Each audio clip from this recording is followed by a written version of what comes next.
Assalamualaikum warahmatullahi wabarakatuh. Di sini kami dari kelompok 2 ingin mempresentasikan tentang pricing. Yang beranggotakan yang pertama ada Nida Islah dengan NPM 02212046. Yang kedua ada Elenta Deborah dengan NPM 02212047. Yang ketiga ada Adam Abimanyu dengan NPM 02212059. Yang pertama ada konsep dasar dari pricing. Pengertiannya adalah pricing adalah kalkulasi harga. Namun, sebagai istilah dalam usaha, pricing adalah proses bisnis dalam menetapkan nominal harga penjualan produk atau jasa. Penetapan harga adalah proses menetapkan nilai yang akan diterima produsen dalam pertukaran jasa dan barang. Metode pricing dilakukan untuk menyesuaikan biaya yang ditawarkan produsen yang sesuai dengan produsen dan pelanggan.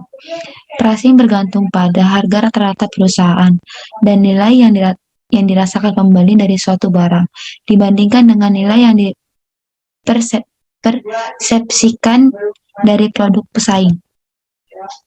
Saat menetapkan biaya produk dan layanan, hal berikut harus dipertimbangkan. Yang pertama ada identitas barang dan jasa. Yang kedua ada biaya barang dan jasa serupa di pasar. Yang ketiga ada audiens sasaran untuk siapa barang dan jasa produksi. Yang keempat ada total biaya produksi atau bahan baku, biaya tenaga kerja, biaya mesin dan lain-lain. Yang terakhir ada elemen eksternal seperti aturan dalam regulasi pemerintah, kebijakan ekonomi. Selanjutnya ada tujuan pricing. Yang pertama ada bertahan. Tujuan penetapan harga bagi perusahaan manapun adalah untuk menetapkan harga yang masuk akal bagi konsumen dan juga agar produsen dapat bertahan di pasar. Yang kedua meningkatkan laba. Sebagian besar perusahaan mencoba memperbesar margin laba dengan mengevaluasi permintaan dan penawaran jasa dan barang di pasar. Yang ketiga ada penguasaan pasar. Perusahaan memberlakukan angka rendah untuk barang dan jasa untuk mendapatkan ukuran pasar yang besar. Yang keempat ada ide inovatif. Perusahaan menetapkan harga tinggi untuk produk dan layanan mereka yang sangat inovatif dan menggunakan teknologi mutakhir. Yang selanjutnya akan dijelaskan oleh Adam Abimanyu. Jenis metode pricing, metode penerapan harga berorientasi biaya cost plus pricing. Dalam penerapan harga ini, pabrikan menghitung biaya produksi yang dipertahankan dan dimasukkan persentase tetap untuk mendapatkan harga jual. Markup pricing, jumlah tetap atau persentase dari total biaya suatu produk ditambahkan ke harga akhir produk untuk mendapatkan harga jual suatu produk. Target returning pricing, perusahaan atau firma menetapkan biaya produk untuk mencapai tingkat mengembalikan investasi.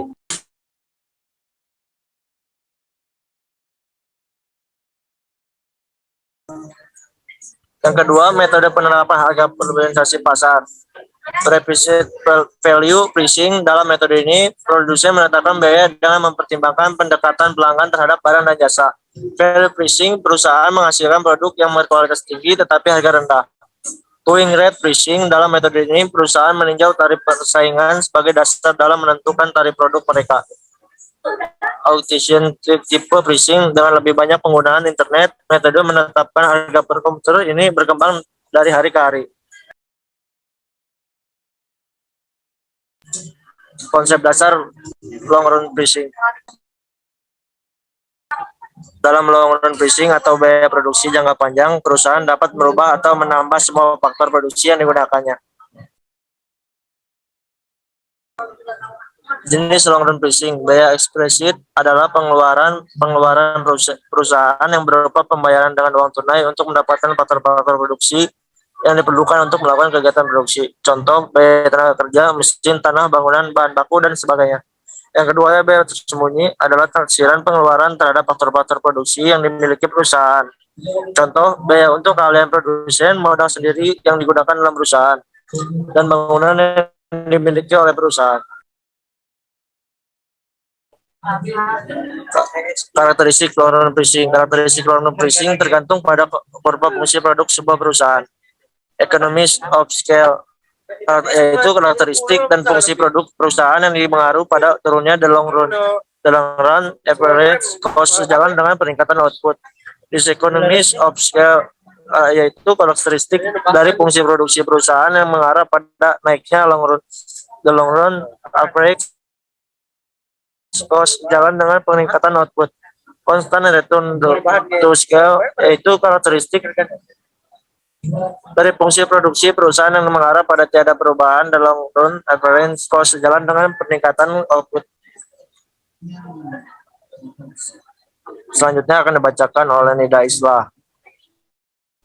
Selanjutnya, konsep dasar target costing. Next. Pengertiannya, target costing adalah suatu metode perhitungan biaya produk yang cara perhitungannya secara mundur, yaitu dimulai dari menentukan harga jual yang digunakan untuk menentukan biaya produk tersebut. Next. Tujuan target costing.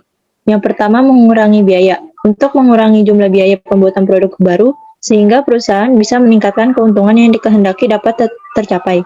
Yang kedua, memotivasi. Untuk memotivasi seluruh karyawan di perusahaan, agar mereka juga bisa memperoleh laba target ketika dilakukannya pengembangan produk baru, dengan menjalankan metode target costing di seluruh aktivitas perusahaan. Next. Karakteristik target costing. Yang pertama, perencanaan. Biasa digunakan pada tahap perencanaan dan desain, sementara standar costing hanya digunakan pada tahap produksi. Kedua, perencanaan biaya. Bisa dilihat bahwa metode ini merupakan yang berujung pada pengurangan biaya dan bukan sebuah pengendalian biaya. Yang ketiga, orientasi perusahaan. Target costing lebih cocok digunakan oleh perusahaan yang berorientasi pada perakitan di mana perusahaan tersebut membuat beraneka ragam produk dalam jumlah sedikit hingga sedang. Yang terakhir ada produksi barang. Biasa digunakan untuk pengendalian spesifikasi desain beserta teknik produksi barang. Next. Yang keempat ada konsep dasar non-cost factors.